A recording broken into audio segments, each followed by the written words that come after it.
করিতে। মোরা ছোট্টবেলাতে কেমন ছিলাম রে, পড়াশোনার ফাঁকে যেতাম খেলা করিতে, পড়াশোনার ফাঁকে যেতাম খেলা করিতে।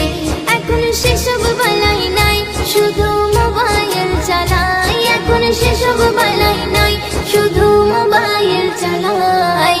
এমন ভাবে কিছু শিশু যাচ্ছে যে গোল্লায়, হায়রে এমন ভাবে কিছু শিশু যাচ্ছে যে গোল্লায়। ছোটদেরই আদর ছিল বড়দের কদর, এখন বেশি করলে আদর হয়ে যায় বাদর। ছোটদেরই আদর ছিল বড়